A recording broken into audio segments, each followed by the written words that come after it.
ونسلم على رسوله الكريم اما بعد فاعوذ بالله من الشیطان الرجیم بسم اللہ الرحمن الرحیم۔ الحمدللہ آج 11 تاریخ جو اس ماہ کی کو منسوب کیا جاتا ہے شیخ جیلانی عبد القادر جیلانی حسنی حسینی سرکار غوث اعظم رضی اللہ تعالی عنہ کی طرف۔ آج کے دن آپ دنیا سے تشریف لے گئے اور 11 تاریخ کو آپ کا عرس منایا جاتا ہے جو پوری دنیا میں بڑی شان و شوکت سے منایا جاتا ہے۔ اہل ایمان اس کو منانا حضور غوث اعظم رضی اللہ تعالی عنہ سے ایک محبت کا بہت بڑا ذریعہ سمجھتے ہیں اور اس کو محبت سے مناتے ہیں۔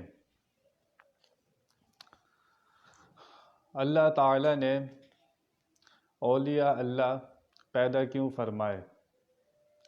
حالانکہ اللہ تعالیٰ کو کسی کی حاجت نہیں، اللہ تعالیٰ کو کسی طرح بھی کسی کی ضرورت نہیں ہے، پھر اللہ تعالیٰ نے اولیاء اللہ کو پیدا کیوں فرمایا؟ اللہ تعالیٰ کو تو کسی کی ضرورت نہیں، لیکن مخلوق کو اس کی ضرورت ہے، کیونکہ ڈائریکٹ اللہ تعالیٰ تک کسی کی رسائی مخلوق میں نہیں ہے۔ اللہ تعالیٰ چاہتا تو دنیا کا سسٹم اور نظام سب خود ہی چل سکتا تھا، کسی نبی کی ضرورت نہ ہوتی، نہ کسی ولی کی ضرورت ہوتی، لیکن اللہ تعالیٰ نے ایک سسٹم بنایا، ایک نظام بنایا، اور اس سسٹم کو اللہ تعالیٰ نے اپنی کتاب اتاری، اپنے نبی بھیجے تاکہ لوگ ہدایت پائیں۔ اگر لوگ مجھے مانتے ہیں اور میری عبادت کرتے ہیں اور نبیوں ولیوں کی بھی تعظیم و توقیر کریں، اللہ کے سوا کسی کی عبادت نہیں ہوتی، لیکن نبیوں ولیوں کی تعظیم کا حکم خود اللہ تعالیٰ نے دیا ہے۔ چنانچہ اولیاء اللہ کی شان میں متعدد جگہ پر قرآن پاک میں اللہ تعالیٰ نے ان کی شان بیان فرمائی ہے۔ چنانچہ 11ویں پارے میں 11ویں رکوع میں اللہ تعالیٰ ارشاد فرماتا ہے الا ان اولیاء اللہ لا خوف علیہم ولا هم یحزنون، خبردار بے شک جو میرے اولیاء اللہ ہیں انہیں نہ کوئی خوف ہے نہ کوئی غم ہے۔ اللہ تعالیٰ نے اتنے حکم دیے قرآن میں، نماز کا 700 مرتبہ حکم دیا، لیکن کہیں الا نہیں لگایا اور خبردار نہیں کیا، لیکن جب اپنے پیارے کا ذکر فرمایا، اولیاء اللہ کا ذکر فرمایا تو اللہ نے الا لگایا۔ الا کے معنی ہوتے ہیں خبردار کرنے کے۔ اللہ تعالیٰ نے خبردار کیا کہ جو اولیاء اللہ ہیں نہ ان پر اوپر کوئی خوف ہے نہ کوئی غم ہے، نہ وہ کسی چیز کے آنے سے زیادہ خوشی محسوس کرتے ہیں، نہ کسی چیز کے جانے سے انہیں کوئی غم ہوتا ہے، نہ وہ کبھی غمگین ہوتے ہیں، نہ وہ اللہ تعالیٰ سے کبھی، وہ ہمیشہ حق کے رضا پر راضی ہوتے ہیں۔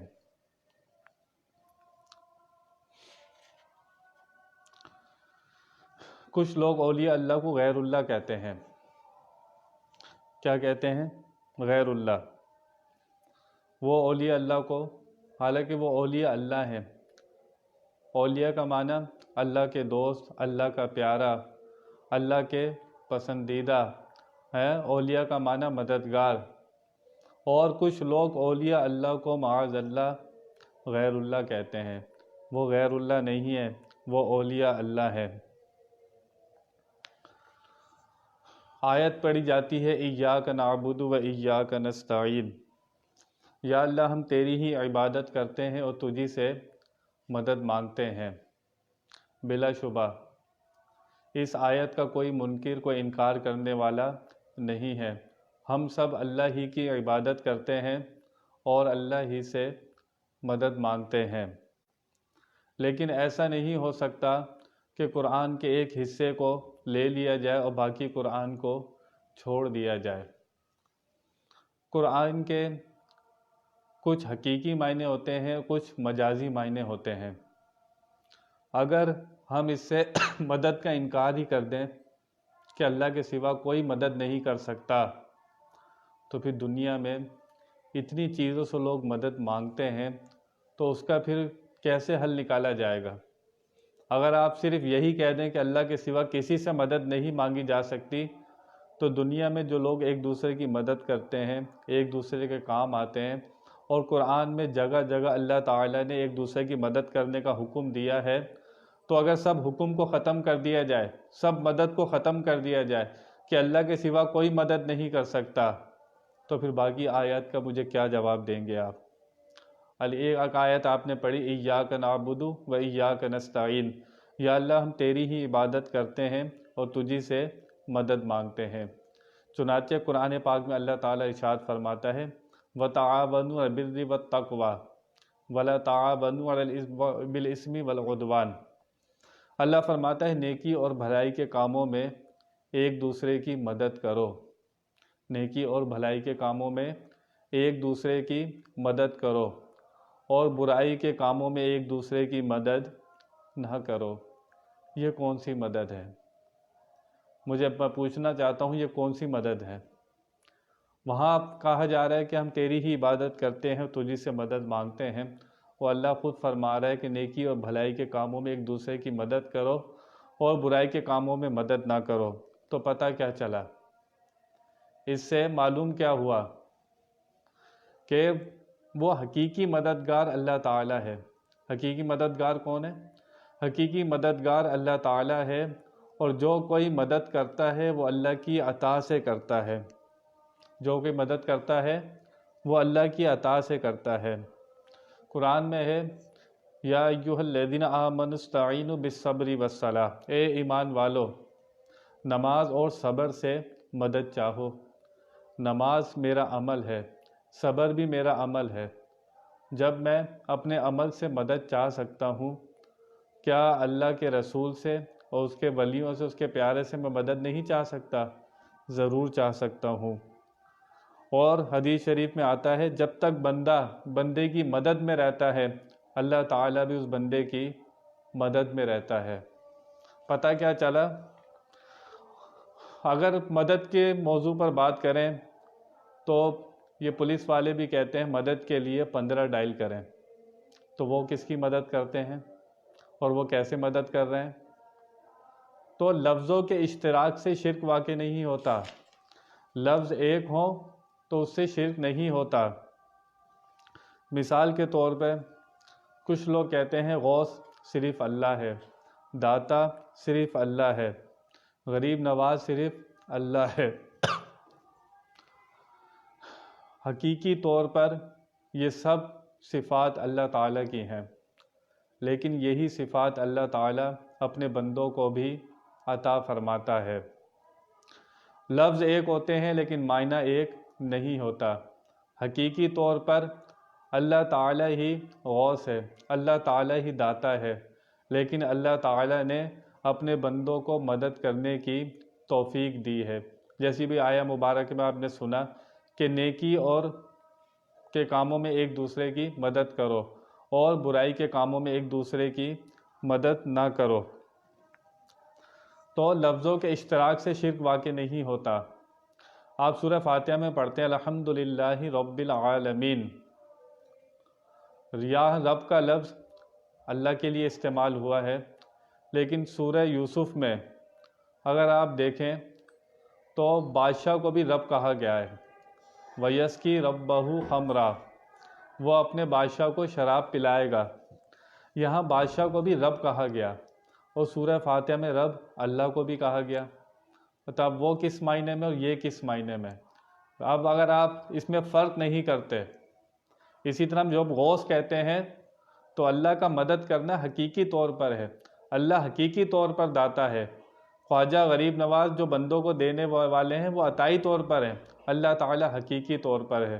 اگر حقیقی اور مجازی میں آپ فرق نہیں کریں گے تو کوئی بھی شرک سے نہیں بچ سکتا۔ تو اس لیے یہ موضوع بہت سمجھنے والا ہے، اور جتنے لوگ اس پہ اعتراض کرتے ہیں وہ اس بات کو نہیں سمجھتے۔ اگر آپ اس بات کو نہیں سمجھیں گے تو آپ یہ گتھی سلجھا نہیں سکیں گے، یہ گتھی آپ سے کبھی بھی سلجھے گی نہیں۔ تو حقیقی طور پر غوث اعظم اللہ تعالیٰ ہی ہے، وہ غوث ہے، وہی داتا ہے، وہی غریب نواز ہے۔ لیکن جو بندوں کو یہ کہا جاتا ہے غوث اعظم، وہ اسی معنی میں کہا جاتا ہے جیسے میں نے کہا رب کا لفظ اللہ کے لیے بھی استعمال ہوا ہے، اور وہی رب کا لفظ بادشاہ کو بھی بولا گیا ہے۔ جب بادشاہ کو بولا گیا تو وہ مجازی طور پر بولا گیا ہے، اور جب اس کا استعمال رب کے لیے کیا گیا وہ حقیقی معنوں میں رب ہے۔ تو لفظوں کے اشتراک سے شرک واقع نہیں ہوتا۔ چنانچہ ہم صدیق اکبر کو سب سے بڑا صدیق کہتے ہیں، اور قرآن میں کیا ہے؟ وَمَنْ أَصْدَقُ مِنَ اللَّهِ، کہ اللہ سب سے بڑا سچ بولنے والا ہے۔ وہاں اللہ کو بھی سچ بولنے والا کہا، اب صدیق اکبر کو بھی سچا کہتے ہیں، تو پھر دونوں کے اندر فرق کیسے کریں گے؟ وہی یہ اللہ تعالیٰ کی جو صفات ہے وہ ذاتی طور پر ہے، اور جو بندوں میں اس کا جو بندوں میں ہوتی ہے وہ مجازی طور پر ہوتی ہے۔ اس طرح فاروق کو کیا کہیں گے؟ عدل کرنے والا، اور عدل کرنے والا تو اللہ تعالیٰ ہے۔ یہاں بھی حقیقی اور مجازی آپ کو فرق کرنے پڑیں گے۔ عثمان غنی کو غنی کہتے ہیں، اور قرآن میں واللہ غنی وانتم الفقراء، وہ اللہ جو ہے وہ غنی کرتا ہے۔ غنی کا لفظ اللہ کے لیے بھی آیا ہے، اور آپ عثمان غنی کو بھی غنی کہتے ہیں۔ تو پھر آپ فرق کیسے کریں گے؟ پھر آپ کو حقیقی اور مجازی کا فرق کرنا پڑے گا۔ علی کا لفظ آپ حضرت علی کو بھی کہتے ہیں، علی العظیم، علی کا لفظ اللہ کے لیے بھی آیا ہے۔ آپ معنی میں کیسے فرق کریں گے؟ بندہ بھی سنتا ہے اور اللہ بھی سنتا ہے، کیسے فرق کریں گے؟ اللہ بھی دیکھتا ہے اور بندے بھی دیکھتے ہیں۔ اللہ کا دیکھنا ذاتی طور پر ہے، بندوں کا دیکھنا عطائی طور پر ہے۔ اگر آپ ذاتی اور عطائی کو نہیں سمجھیں گے تو لوگ اسی طرح آپ پر فتوے لگاتے رہیں گے۔ ایسا نہیں ہو سکتا قرآن کے ایک حصے کو مان لیا جائے اور دوسرے حصے کو چھوڑ دیا جائے، تو اس طرح آپ کبھی بھی دین کو سمجھ نہیں سکتے۔ اگر دین کو سمجھنا ہے، اس پہ عمل کرنا ہے، تو آپ کو دونوں رخ کو مارنا پڑے گا۔ قرآن کا ایسا نہیں ایک حصہ لے لو ایک حصہ چھوڑ دیں۔ تو اس سے پتہ کیا چلا؟ تو جب ہم کہتے ہیں حسنی حسینی سرکار غوث اعظم رضی اللہ تعالی عنہ، تو غوث اعظم کو غوث کہنا بالکل جائز ہے، قرآن و حدیث سے بالکل جائز ہے۔ اس پر کوئی فتویٰ لگاتا ہے تو وہ پہلے اپنا علم قرآن و حدیث سے پہلے پڑھ لے، وہ اس نے ابھی اس کو صحیح طرح پڑھا بھی نہیں ہے۔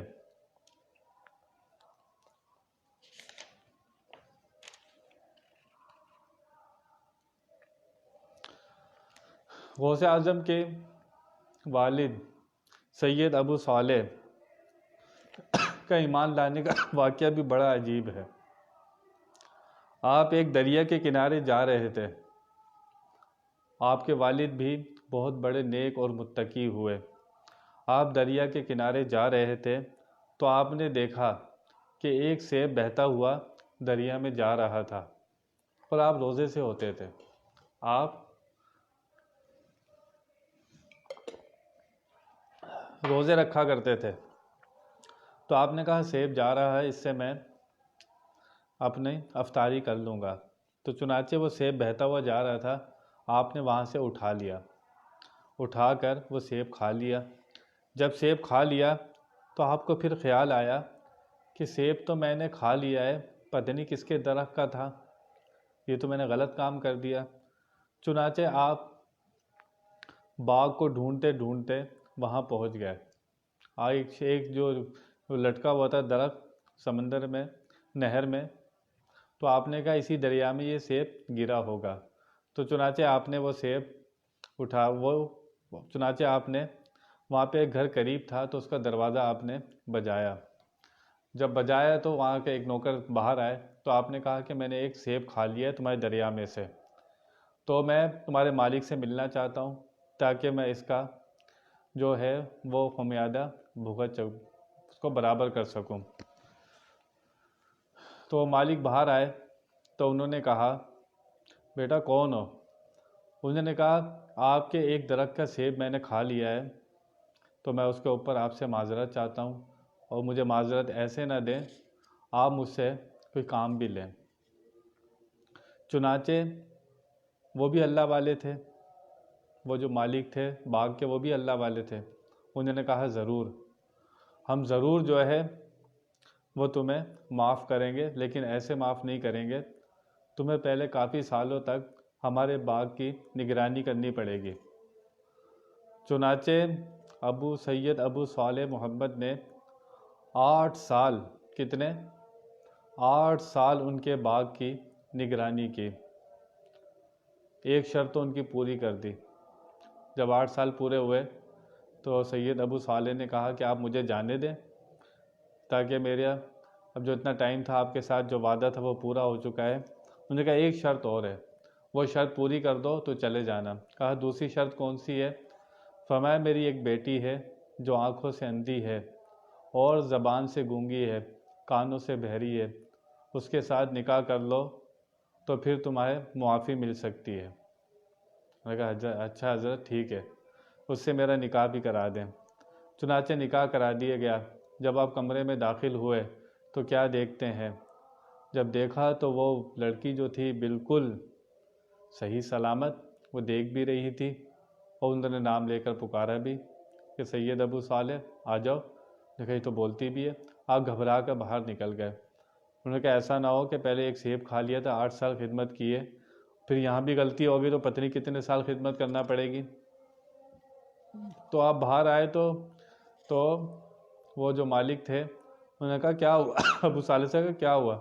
فرمایا ایک بیٹی تمہاری تو بالکل صحیح سلامت ہے، آپ تو کہہ رہے تھے وہ آنکھوں سے اندھی ہے، زبان سے گونگی ہے، وہ تو بالکل صحیح سلامت ہے. کہا میں نے سچ کہا تھا. وہ آنکھوں سے اندھی اس لیے کہ کسی نامحرم کو نہیں دیکھا اس نے، اور کانوں سے بہری اس لیے کہ کسی نامحرم کی آواز نہیں سنی، اور وہ معذور اس لیے ہے کہ وہ کبھی چل کر کبھی کسی نامحرم کے پاس نہیں گئی. تو اس لیے میں نے کہا تھا کہ وہ گونگی بھی ہے، بہری بھی ہے، اندھی بھی ہے.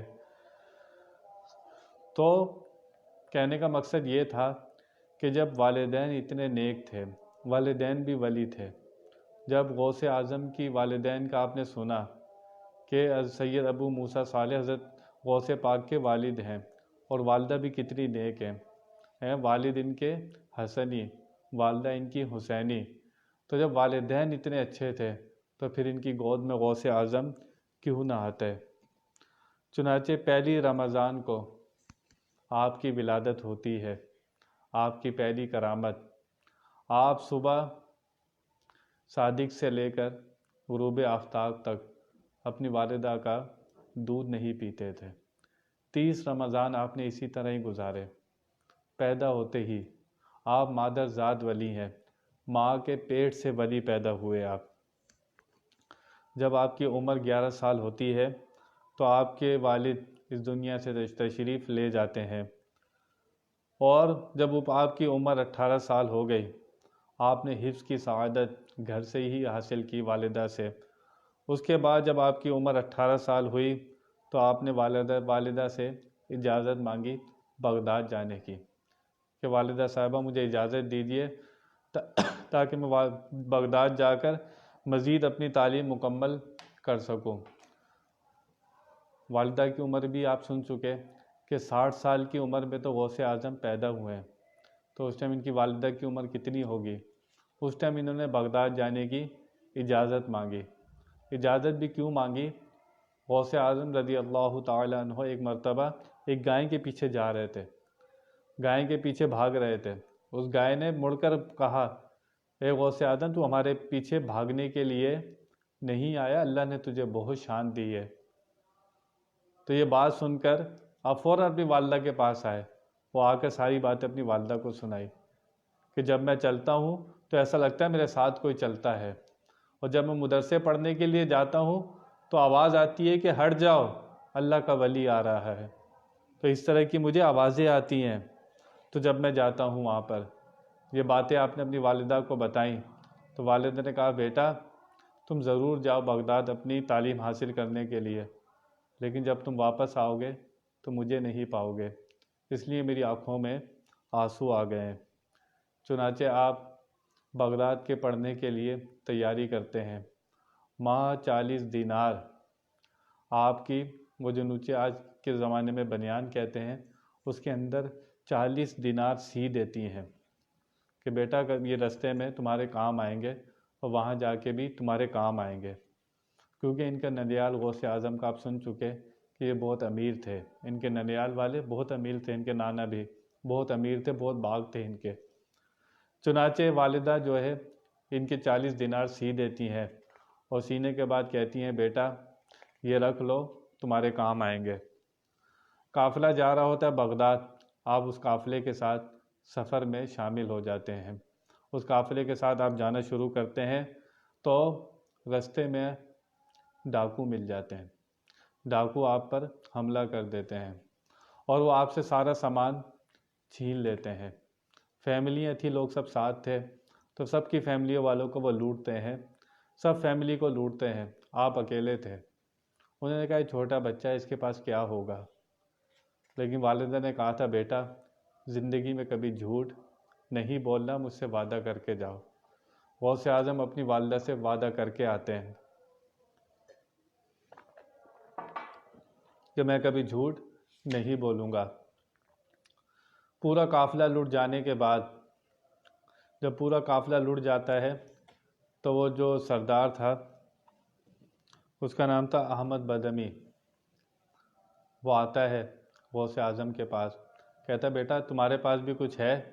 آپ کہتے ہیں ہاں ہے۔ کیا ہے تمہارے پاس؟ 40 دینار ہے۔ 40 دینار ہے، کہاں رکھے ہیں؟ کہا میری والدہ نے میرے نیچے بغل کے نیچے سی دیے ہیں۔ آپ نے وہ دینار وہاں سے نکال کر اس کے سامنے رکھ دیے۔ بڑا حیران، کہنے لگا لوگ تو ڈاکوؤں کو دیکھ کر چھپا لیتے ہیں، تم نے مجھے کیوں بتایا بیٹا؟ تم چھپا سکتے تھے، اور چھپے ہوئے تھے، ہمیں تو پتہ بھی نہیں کہ تمہارے پاس اتنے دینار ہیں، تم نے چھپائے کیوں نہیں؟ غوث اعظم رضی اللہ تعالیٰ عنہ کے منہ سے نکلا کہ میں اپنی والدہ سے وعدہ کر کے آیا تھا کہ کبھی جھوٹ نہیں بولوں گا۔ تم نے کہا تمہارے پاس کچھ ہے مال، تو میں نے کہا ہاں ہے، تو میں نے نکال کر تمہیں دکھا دیے۔ یہ لفظ ایسا نکلا غوث اعظم کے منہ سے، سیدھا جا کر اس کے دل پر لگا، جا کر کس کے دل پر؟ ڈاکوؤں کے سردار کے دل پر لگا۔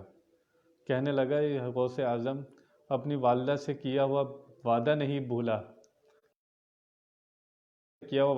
بھولا، ہم اپنے رب سے کیا ہوا وعدہ بھول گئے۔ چنانچہ وہ ڈاکو جو تھا، ایسا اثر ہوا غوث اعظم کی بات کا، اس کا دل پلٹ گیا۔ اس نے اپنے ڈاکوؤں سے کہا کہ سب کا سامان واپس کر دو، غوث اعظم کے دینار بھی واپس کر دو۔ آپ کو سارا سامان واپس کر دیا گیا۔ چنانچہ آپ قافلہ سفر کرتا کرتا پھر صحیح سلامت بغداد پہنچا۔ آپ نے جا کر وہاں نظامیہ میں، المدینہ مدرسۃ النظامیہ میں آپ نے داخلہ لیا، اور وہاں سے آپ نے تعلیم حاصل کی۔ تعلیم حاصل کرنے کے بعد پھر آپ نے تصوف تو آپ کے بچپن سے ہی آپ کے ساتھ تھا، پھر آپ نے مجاہدہ کیا، مجاہدہ کر کے پھر آپ خلق میں تشریف لائے، پھر آپ نے لوگوں کو فیض پہنچایا، اور آپ کا فیض آپ سنتے رہتے ہیں کہ جب تک کوئی ولی نہیں بنتا، جب تک اس ولی کے اوپر غوث اعظم کی مہر نہ لگ جائے۔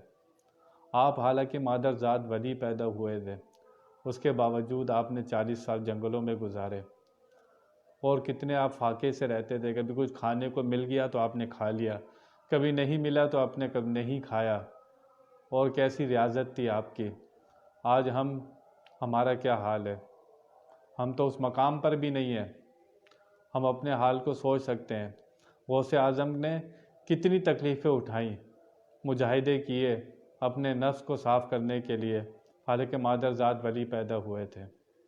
آپ فرماتے ہیں عالم کو کہ علم پڑھنے کے بعد ڈائریکٹ ممبر پہ نہ جا، پہلے کسی کامل ولی کی صحبت اختیار کر پھر ممبر پر جانا۔ تو غوث اعظم رضی اللہ تعالی عنہ کی بڑی شان ہے۔ شیطان سب پر حملہ کرتا ہے، لیکن شیطان نے خود کہا تھا یا اللہ جو تیرے نیک بندے ہیں ان پر میرا زور نہیں چلے گا۔ چنانچہ ایک مرتبہ غوث اعظم اپنے وظائف میں مصروف تھے کہ ایک روشنی چمکی۔ جب روشنی چمکی تو اس نے کہا، آواز آئی غیب سے کہ میں تیرا رب ہوں، میں نے تجھے نماز معاف کی۔ غوث اعظم نے کہا نماز نبیوں پہ معاف نہیں ہوئی، کربلا میں امام حسین نے نماز نہیں چھوڑی، تو مجھے نماز کیسے معاف ہو گئی؟ جب اتنے بڑے لوگوں پر نماز معاف نہیں ہوئی تو مجھ پر کیسے نماز معاف ہو گئی؟ آپ نے فوراً لاحول پڑھا۔ جیسی لاحول آپ نے پڑھا، وہ جو روشنی تھی وہ ایک دم غائب ہو گئی، اور اس نے کہا میں شیطان تھا، تم نے مجھے پہچان لیا۔ اور غوث اعظم آپ کو آپ کا علم بچا گیا۔ غوث اعظم نے فرمایا کہ تم دوسرا دھوکہ دے رہے ہو، مجھے میرے علم نے نہیں بچایا، مجھے میرے رب نے بچا لیا ہے۔ تو شیطان نے خود کہا تھا یا اللہ میں سب کو گمراہ کروں گا، سب کو بہکاؤں گا۔ پھر اس نے ساتھ ہی کہا تھا الا عبادک منہم المخلصین، لیکن یا اللہ جو تیرے نیک بندے ہیں، جو تیرے مخلص بندے ہیں، ان پر میرا زور نہیں چلے گا۔ اس لیے اللہ نے قرآن میں حکم دیا کہ سچوں کے ساتھ ہو جاؤ۔ جب سچوں کے ساتھ ہو جاؤ گے، ان سے تعلق پیدا کر لو گے، ان کی صحبت میں بیٹھو گے، تو تم بھی شیطان سے بچ جاؤ گے۔ تو اولیاء اللہ یہ حضور اکرم صلی اللہ تعالی علیہ وسلم کے بہت پیارے ہیں۔ اس امت کے ستاروں کی مانند ہیں یہ لوگ۔ اس امت میں یہ لوگ سب سے کامیاب لوگ ہیں، اور یہ لوگوں کو ہدایت دینے والے ہیں۔ خواجہ غریب نواز نے 95 لاکھ کافروں کو کلمہ پڑھایا تھا۔ کیسے پڑھا دیا تھا؟ ڈیوٹی لگی ہوئی تھی، اللہ کا مخلص اور نیک بندے تھے وہ، اس لیے اتنے لوگوں کو انہوں نے کلمہ پڑھایا، کس کس کو انہوں نے ہدایت دی۔ تو اللہ فرماتا ہے جو میرے نبی سے دشمنی رکھتا ہے وہ مجھ سے جنگ کرنے کے لیے تیار ہو جائے۔ صاف فرمایا اللہ تعالیٰ نے کہ جو میرے نبی سے، جو میرے ولی سے دشمنی رکھتا ہے وہ اللہ سے جنگ کرنے کے لیے تیار ہو جائے۔ تو اللہ سے کون جنگ کر سکتا ہے؟ جو اللہ کے ولی سے دشمنی رکھے وہ اللہ سے جنگ کے لیے تیار ہو جائے۔ سارے ولی مل جائیں، صحابی کے درجے کو نہیں پہنچ سکتے۔ سارے صحابی مل جائیں، وہ چاروں خلفاء کے درجے تک نہیں پہنچ سکتے۔ چاروں خلفاء انبیاء کے درجے کو نہیں پہنچ سکتے۔ سارے انبیاء ہمارے نبی کے درجے تک نہیں پہنچ سکتے۔ تو جب اولیاء اللہ سے کوئی دشمنی رکھے، اللہ فرماتا ہے مجھ سے جنگ کا چیلنج دیتا ہوں میں اسے جو میرے ولی سے دشمنی رکھتا ہے۔ تو جو اوپر صحابہ سے دشمنی رکھے یا نبیوں کے بارے میں الٹی سیدھی باتیں کرے، اسے خود سوچنا چاہیے کہ اس کا کیا حال ہے اور وہ کتنے نقصان میں ہے جو اولیاء اللہ سے دشمنی رکھتا ہے۔ اللہ فرماتا ہے جو نوافل کی کثرت سے، نوافل کی کثرت کرتا ہے اور نوافل پڑھتا رہتا ہے، اتنے نوافل پڑھتا ہے آخر کار میں اسے اپنا پیارا بنا لیتا ہوں، وہ میں اس میں مقرب ہو جاتا ہے میرا۔ اللہ فرماتا ہے اس کی آنکھ میں بن جاتا ہوں، اس کے ہاتھ میں بن جاتا ہوں، اس کے پاؤں میں بن جاتا ہوں جس سے وہ چلتا ہے۔ کیا مطلب؟ بندہ خدا نہیں ہو جاتا، خدا بندہ نہیں ہو جاتا، بندہ بندہ ہی رہتا ہے، خدا خدا ہی رہتا ہے، پر خدا کی تجلیات کا، خدا کی طاقتوں کا اس بندے میں ظہور ہوتا ہے، جو اللہ کا پیارا بن جاتا ہے۔ اور جو پیدا ہی ولی ہو، جو پیدا ہی اللہ کا پیارا ہو، تو اس کی آپ شان کا اندازہ لگا سکتے ہیں۔ حدیث شریف میں آتا ہے مومن کے تاڑنے سے ڈرو، وہ اللہ کے نور سے دیکھتا ہے۔ اولیاء اللہ کی نظر میں اللہ ہوتا ہے ہر ٹائم۔ کون ہوتا ہے؟ اولیاء اللہ کی نظر میں ہر وقت کون ہوتا ہے؟ اللہ ہوتا ہے۔ تو اس لیے اولیاء اللہ کی نظر میں جب اللہ ہوتا ہے تو اس لیے کہا گیا کہ مومن کے تاڑنے سے ڈرو، وہ اللہ کے نور سے دیکھتا ہے۔ تو جو اللہ کا پیارا ہو اس کی گستاخی، بے ادبی کرنے سے کوئی فائدہ حاصل نہیں ہوتا۔ ہم اہل سنت والجماعت، ہم کسی قبر کو سجدہ نہیں کرتے، ہم اللہ کے سوا کسی کی عبادت نہیں کرتے۔ اگر کوئی کہتا ہے کہ ہم مزار والوں سے جا کے مانگتے ہیں تو اللہ کا پیارا سمجھ کے مانگتے ہیں، اللہ نے انہیں دینے کی طاقت دی ہے۔ ہم نے کبھی خود یہ نہیں کہا کہ مزار والے خود سے دیتے ہیں، ہم یہ کہتے ہیں اللہ کا دیا دیتے ہیں۔ دنیا میں بھی ہم ایک دوسرے سے مدد مانگتے ہیں، بیمار ہو جائے تو لوگ کہتے ہیں مجھے بچا لو، ڈاکٹر صاحب مجھے بچا لو، بچاتا کون ہے؟ اللہ بچاتا ہے۔ تم اتنے جملے بولو، تمہاری توحید میں کوئی فرق نہ آتا ہے۔ جب کسی پہ کیس بن جائے وہ وکیل کو بلاتا ہے، وکیل صاحب میری مدد کریں، جب اسے کوئی نہیں کہتا کہ یار تم نے وکیل سے مدد کیوں مانگی، میں نبی ولی سے مدد مانگ لوں تو مجھ پر شرک کا فتویٰ لگتا ہے۔ فتویٰ کب لگتا ہے؟ اگر آپ کسی زندہ کے لیے جو آپ کے سامنے ہو، اس کے لیے بھی اگر یہ آپ تصور رکھیں، اپنی نیت رکھیں کہ یہ خود سے مدد کرتا ہے تو شرک ہو جائے گا۔ ہم کبھی کسی نبی ولی کے لیے یہ عقیدہ نہیں رکھتے کہ یہ خود سے مدد کرتے ہیں، ہم یہی عقیدہ رکھتے ہیں کہ اللہ کی مدد اللہ نے ان کو مدد کرنے کی طاقت دی ہے، یہ اللہ کی دی ہوئی مدد سے ہماری مدد کرتے ہیں۔ ہم نے کبھی یہ نہیں کہا کہ یہ ذاتی طور پر مستقل بھی ذات مدد کرنے والے ہیں، ذاتی طور پر مستقل بھی ذات مدد کرنے والا صرف اللہ تعالیٰ ہے۔ ایاک نعبد و ایاک نستعین، ہم تیری ہی عبادت کرتے ہیں، تجھی سے مدد مانگتے ہیں۔ نبی ولی جو مدد کرتے ہیں اس کا اللہ تعالیٰ نے خود ہمیں حکم دیا ہے، فرمایا استعینوا بالصبر والصلاۃ، نماز اور صبر سے مدد چاہو، نیکی اور بھلائی کے کاموں میں ایک دوسرے کی مدد کرو، اللہ تعالیٰ خود حکم دے رہا ہے۔ پھر فرمایا ان اللہ هو مولاہ وجبریل وصالح المؤمنین، اللہ ان کا مددگار ہے، جبریل ان کے مددگار ہیں اور صالح مومنین ان کے مددگار ہیں۔ تو یہ کون سی مدد ہے؟ اللہ بھی ان کا مددگار، جبریل بھی ان کے مددگار، صالح مومنین بھی مددگار۔ تو اب کیسے فرق کریں گے؟ اللہ مددگار ہے حقیقی طور پر، جبریل علیہ السلام جو مدد کرتے ہیں وہ عطائی طور پر مدد کرتے ہیں، مومنین جو مدد کرتے ہیں وہ بھی عطائی طور پر مدد کرتے ہیں۔ تو آپ کو ذاتی اور عطائی کو سمجھنا پڑے گا، حقیقت اور مجاز کو سمجھنا پڑے گا۔ اگر آپ حقیقت اور مجاز اور ذاتی اور عطائی کو نہیں سمجھتے، آپ قرآن و حدیث کو نہیں سمجھ سکتے۔ ایاک نعبد و ایاک نستعین، ایک آیت آپ نے پڑھی، یہ ذاتی طور پر ہم اللہ ہی کی عبادت کرتے ہیں، لیکن ایک دوسرے کے معاملات میں وہ صحابہ نے حضور سے مدد مانگی، کتنی جگہ حضور نے مدد کی ان کی، تو کیا ہوا؟ ان کی توحید میں فرق آ گیا۔